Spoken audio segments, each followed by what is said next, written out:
am a registered dietitian, but I'm also here with my co-host, Shannon Warner, who is the host of Having a Mom Moment podcast. The link is in the description.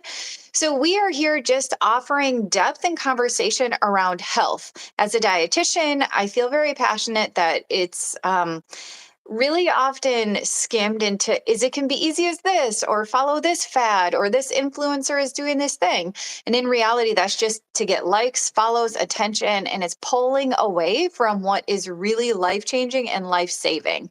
So that's what we're here talking about. If you have a topic idea, throw them my way. We may just bring it here, otherwise stay tuned.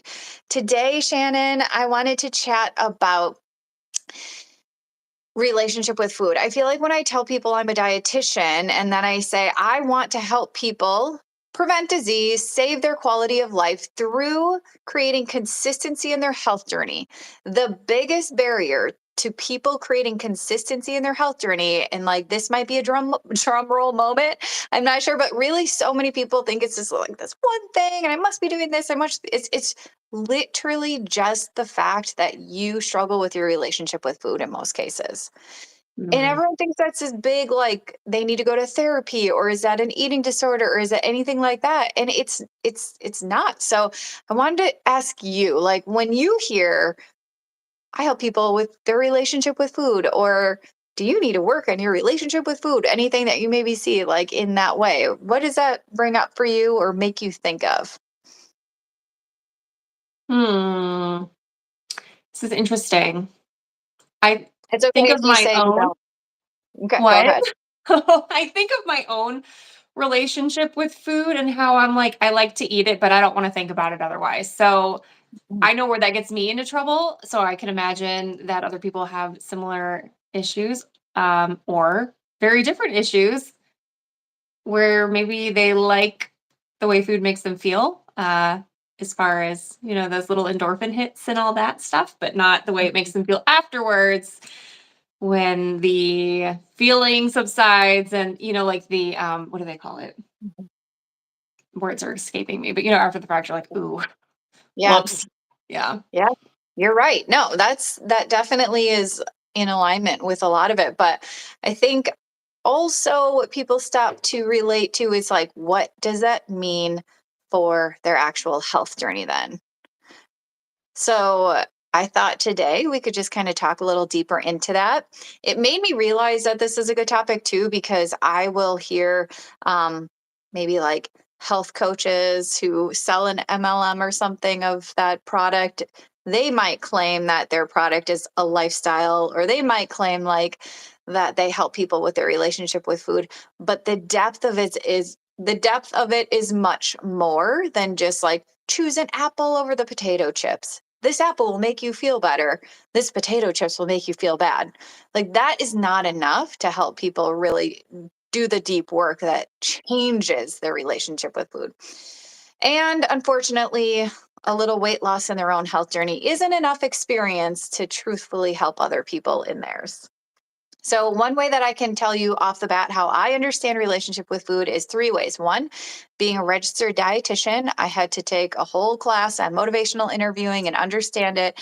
As a dietitian, you are literally trained how to help people create lifestyle changes. That's like part of the whole job. Two, I worked in a hospital setting, bedside to patients that truthfully needed to change their lifestyle to save their life. So I have a ton of experience there. And third, I had to change my own relationship with food. So, all to just let you know that this isn't just kind of me talking from, a little experiment of what is. It's just a ton of combined education and experience and personal experience to how I help people through that. So, when when I am kind of assessing people for where their relationship with food at, the first thing we talk about is how it's built into their habits. So I get Mm. kind of understanding like, oh, what do you normally eat in a day? Da da da da. But how it's built into their habits helps me assess, is it more of a coping mechanism, or is it a numbing mechanism for them? Or is it related to their associations. That's another big one. And when you can identify those things, it helps people have that awareness. So, how often do you use it as a crutch? And then what's the crutch?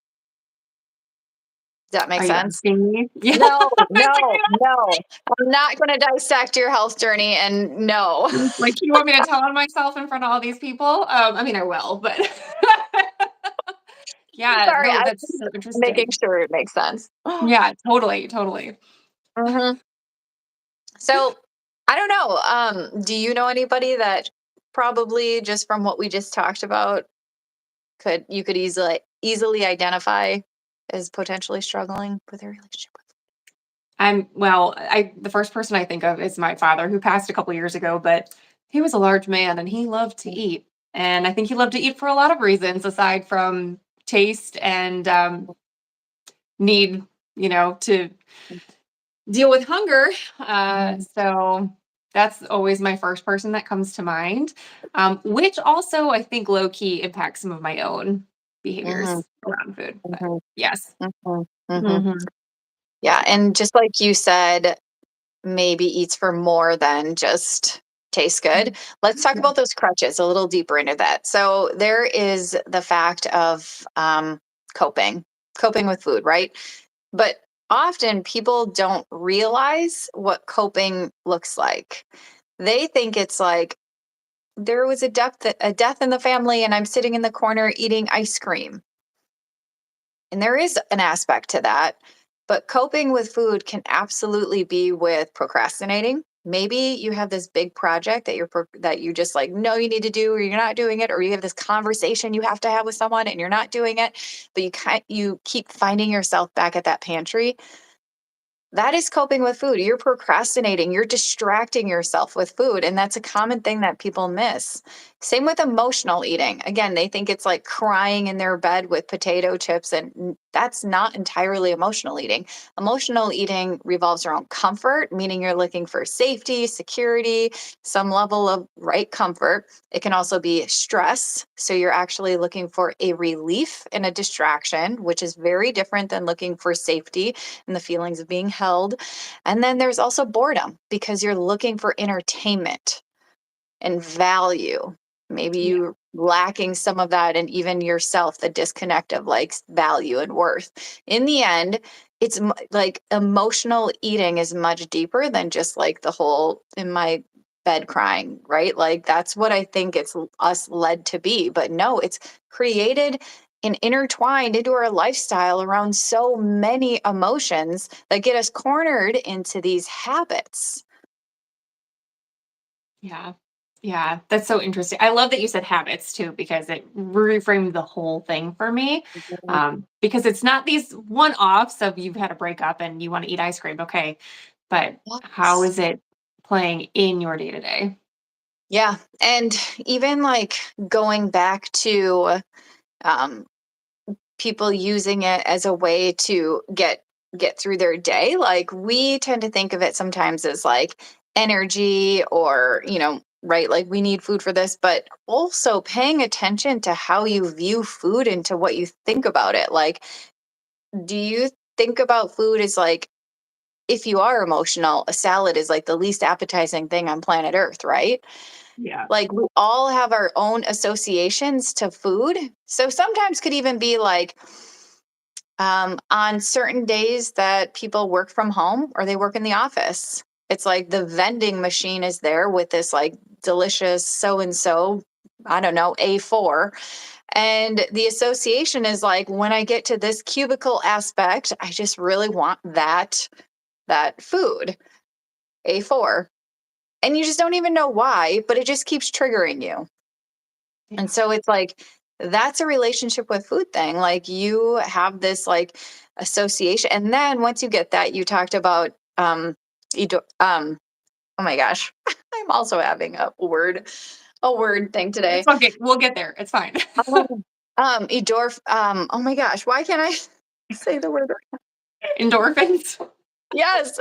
I know that We word. got I it. mean, I knew it. I was saying it. It just didn't sound right. It felt like I was saying some creepy word. Anyways, when you get that hit of endorphins, it makes you want it again, or it just solidifies that association.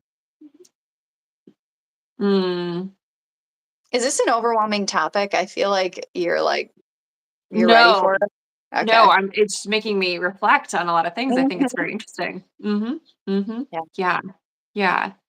I like the cubicle experience, which is so interesting with, the return to work thing happening, right? Like, Mhm. we didn't have vending machines at my last place of work, and I actually ate better when I was in the office because I was like, "Here are my snacks. Here's what I packed for myself. Like this is what I'm eating." Unless somebody brought in, I had a coworker who loved to bake, so she would bring in her confections. But Mhm. being at home and having full access is a different story for me now. Mhm. So it's Mhm. interesting the way the habits have changed around food being Yes. remote. Yeah, interesting. You are on point. And though this is all a level of coping too, if you think of it, like why are your habits in food changing? Like why does it matter that much that when you're at home you eat different than when you're at work, or when you're around holidays that's different than any other day? Like all of these associations is part of your relationship with food, which isn't to say it's entirely bad. It just needs awareness to either be addressed or not addressed. But so many people find themselves in this cyclic thing and they don't understand why or what resurfaces entirely to take them back. And I believe that this is one of the biggest things. And again, like I said, I help people create consistency. And that's where, again, when it comes to programs or diets, like that consistency is so short lived because all that stuff resurfaces and it's really hard to change without usually an outside perspective shifting it with you. Do you have clients who you found are even just lacking the awareness of the cycle itself? Like just total, not like, oh, I have this cycle, but like, what? I Yeah. have a cycle? I'm repeating patterns? What? Do you see that Yeah. often? I see that with self-sabotage. A level of Mm. safety that they're in with their patterns, and when they change their patterns, it starts to make them feel like, one, if success in their health journey is a little scary, they retract again because they're like, "Oh, this is unfamiliar. I'm not, one, used to succeeding in this way, and two, this isn't as comfortable as my old ways." And so self-sabotage kind of talks them back into doing their old habits. And so that's a big problem. But when it comes to their eating patterns, they're usually well aware because they're saying, like, why can't I stop? Why do I Mm. find myself at the pantry at 8 p.m.? And even though I don't want to, why do I keep doing this thing? I want to change every single night, but I somehow end up doing it. And we're going to talk Yeah. about that too. So the other thing Interesting. I wanted to talk about that is a big contributor to relationship with food is if people were rewarded or disciplined around it. And that is something that takes people a little bit of time to reflect on because it does go Mm. back. It goes way back. But even Yeah. just paying attention to the people in your life that were part of your growing up, like their relationship with food was likely put into you in certain ways that can affect you, which, like you even said about your dad, you kind of see some tendencies that you've maybe picked up. But all to say, it's there because it's just like their relationship with food is what stigmas were put on you about food. If like they were like carbs are bad, then you probably have this weird feeling maybe towards bread or feel somewhat of guilt towards eating pasta. Like it's all this like intertwined process. But paying attention to that will help you reflect on if you were rewarded or disciplined around food a lot as a kid, because that established your subconscious. Hmm. And so therefore, if you were rewarded with food a lot, then any time you maybe even feel good or you want to do celebrate or you want to feel good, you're going to want to think about food, right? Because it's like that, like, I got this award, we did this thing, I got a good grade, all this stuff. Then it's like, well, I want that feeling all the time, right? We're going to search for that, especially when we're low. If we're disciplined around food, that is also an association, which most time isn't good, but it's where people will avoid certain things because as a kid, they should have, you know, they'd eat it before they went outside to play. Or if they didn't finish this, then they didn't get dessert, which that one kills me because it's like you're being disciplined to eat something you don't like only to get what you do like. And, you know, that's a whole nother conversation. But I just did a workshop in the Wholesome Community membership about feeding the littles, Mhm. and it was regarding their relationship with food because that's setting them up for Yeah. where we are now. Yeah. I always reflect when I mean, you brought it right back to childhood, but I always think about what am I doing with my own children and how can I Mhm. set them up for success in Yeah. every area. So I'm glad you're talking about this because we may need to revisit our own patterns and then see how we may Mhm. be perpetuating them with our Mhm. own kids. Yeah. And I mean, this is even so surface, right? I'm just giving you the nuggets of like nutshells that people can kind of have that awareness. But all to say, maybe this conversation made you realize, like, wow, I do need to work on this a little bit, or this is something that's been coming up for me. I'm just going to give you some tips on like what that looks like.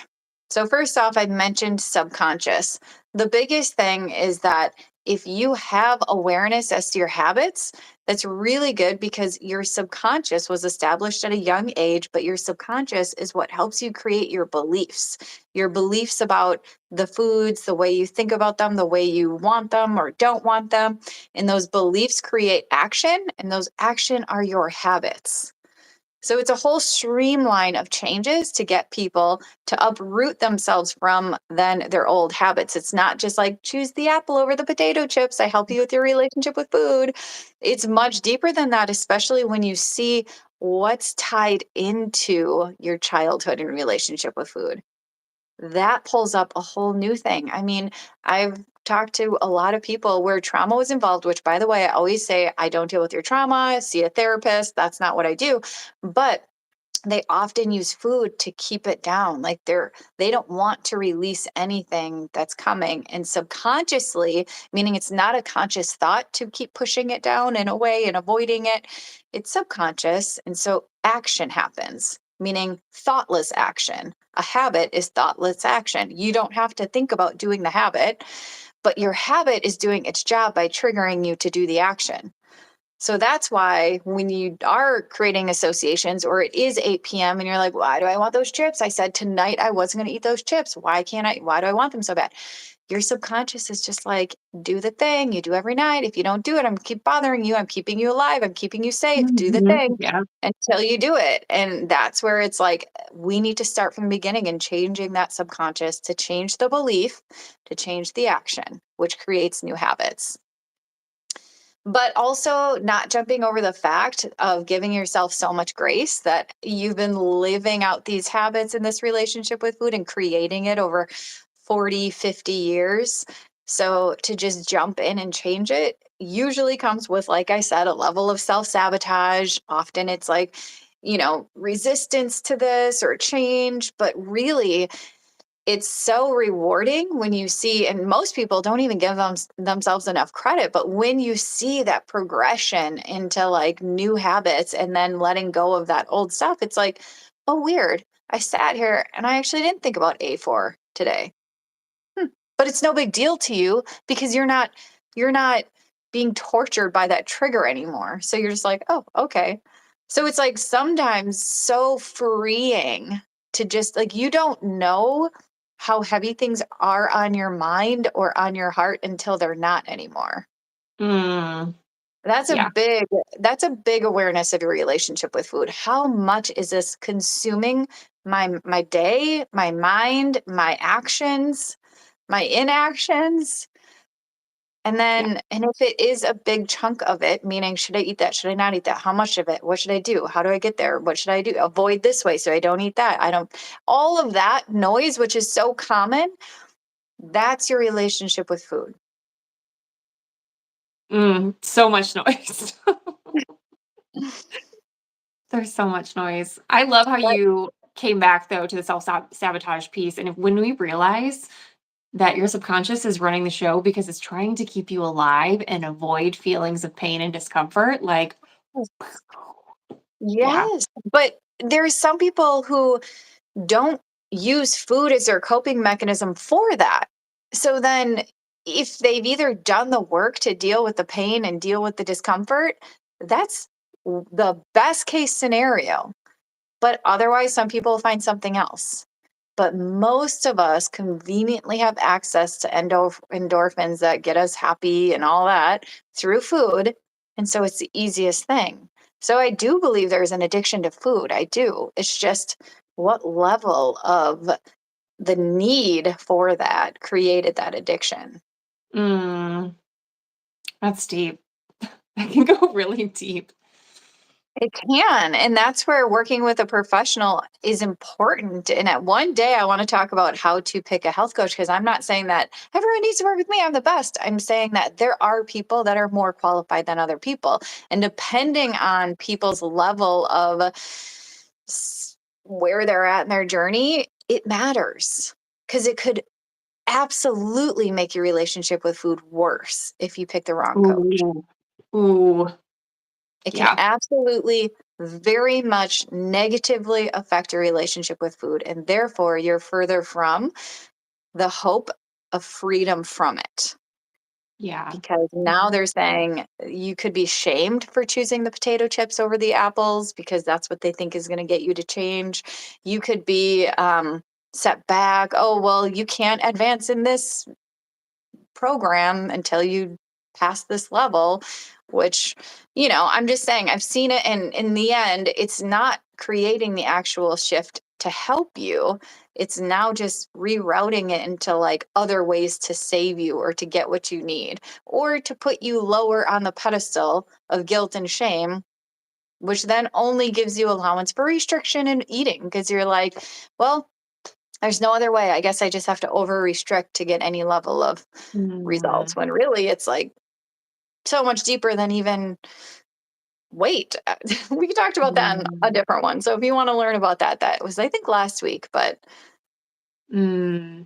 Yeah, it's just, so red flag if they're pushing a product, especially if that's a, multi-level marketing, network marketing product, and then 2, I am not familiar, I've not been in any of these kind of programs, but I imagine that they're out there where they're like, "Yes, you do need to ascend through these different tiers or levels to make progress." Like, yikes. That's a big well, yikes.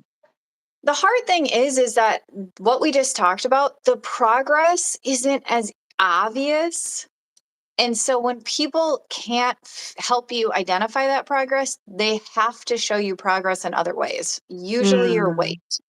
yeah. And so it's like, depending on what that progress looks like, I think can really be important because the progress isn't always obvious as far as like numbers or I can check this off the box or whatever that looks like. But it is absolutely progress in your mindset shifts, progress towards a healthy relationship with food, progress towards consistency in your health journey. Like there's just much more to be said about progress than so often it resorts to the scale or counting calories or counting, tracking certain things. That's just for someone to feel the feeling of progress, which is important, but there again are even other ways to do that.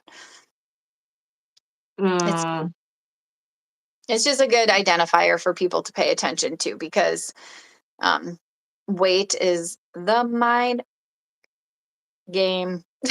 Sorry if there are kids yeah. around. I didn't say Yeah. it, so we're good. But Yeah. we all know that, but we don't want you stuck in it. Mm, yeah. Yeah. It's just like one more thing to make you not feel amazing about yourself. So, yeah. We have, yeah, Yeah. standards for days, but hey, Yeah. in the end, you're doing the thing, you're living the life. The idea is that your health journey doesn't have to be an actual struggle. It can be completely enjoyable, empowering, it can be life-changing. It can be all those things that you want it to be on your terms, and I think that's the allowance people aren't getting. It's just so Mm, quick to be like, "Do it for me," but then you're missing the personal growth that can happen. You're missing the opportunity to just um, grow as far, like we were talking about, keep me safe, right? Like that too is something like I see resistance in health journeys all the time because of that safety feeling. It's like change is scary, personal growth is hard, awareness and all of that, it is hard, and learning is hard, and then implementing and all of that. But in the end, like consistency only comes from that level of work. So mhm. I love to see the growth that happens with people opening up to new things and new awarenesses and just having their own awareness without me pointing it out to them. And always like doing better from a place of proactive versus retrospect. Mm, yeah. Like, oh, I should have done this. Oh, I probably shouldn't have done that. It's like they get to a point of like catching it before it happens, but then not feeling deprived, not feeling like they are always behind or catching up. Yeah. Isn't it That's so progress. beautiful when that switch happens too, where you're not like it just becomes automatic, where you're like, "Oh, I I just Mhm. made the decision because it just felt automatic and it felt right and I did it and there was no internal struggle or dialogue and I just did it."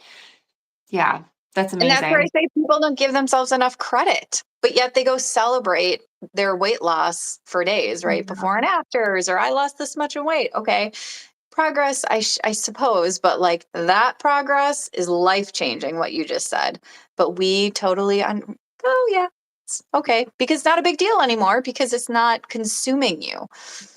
It's a Yeah. beautiful thing. I see it, but it's just not Yeah. talked about. And that's hope. That's like what I want to bring to this table is these things that really aren't talked about because, well, I'm not really sure why. Not enough people out there that are unbiased that can bring it to this platform. So that's what we're here for, I suppose. I think too, so much of what we're bombarded with is physical manifestations of action, right? So either it's a weight loss or it's you did this thing and you grew your career and now you have the nice house and you have the nice car, but and there may be some side effects, right? When you're Mhm. improving. That's not to say there won't be physical manifestations, but it's not going to be the same as someone who did a rapid weight loss. So you can't always see a physical manifestation of that inner work, but it doesn't make it any less important. In fact, I think it's more important because it's so long lasting once you make those shifts. And like we said before, the way these things spill over into other areas of your life is huge. It's so impactful. Mhm. Absolutely. Nailed it on the head, truthfully, because when we have like you said, like physical manifest, like all of that, it's just this feeling of like here's start and here's end. Yeah. Therefore, when you hit that end, it's like you can either set another goal or you could say, oh, well, this is done. And now I can go get lost in all the things I didn't actually heal and Yeah. then go back. But in the end, your health journey and all of this is just this like ongoing. It's like, is what it is. It is what you make it. And then that's what it is versus on, off, up, down, this, that. It's just Yeah. like this is what it is, and you're living it out and you're freaking enjoying it. And Yeah. that's the difference. So good. I love that we're digging into this. And, you and I have the same mentor. But we've learned it is really about the journey, right? Because as soon as you land on the destination, you're gonna be looking for what's next. So enjoy it as you go. Enjoy the process. Find a way to Mm, make it enjoyable if it's not enjoyable. yeah. Heck Yeah. yes. Yeah. Mhm. Yeah. And that's where paying attention to bias is important for people. What is bias, right? Like, meaning, is there an outcome for the person who is doing the thing? All right. Anyways, we try to keep this a half hour or less to help you stay tuned, to help you fit it in your day. So we appreciate you listening and supporting. That is genuinely like fills our cups. We're Yay. seeing there's views, and so we're super happy to be here. Anyways, Shannon, any last comments?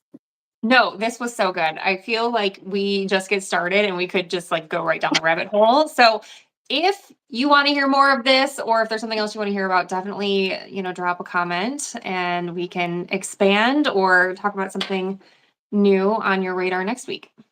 Okay, cheers, love. Cheers. Have a great day, All everybody. right, bye. Bye.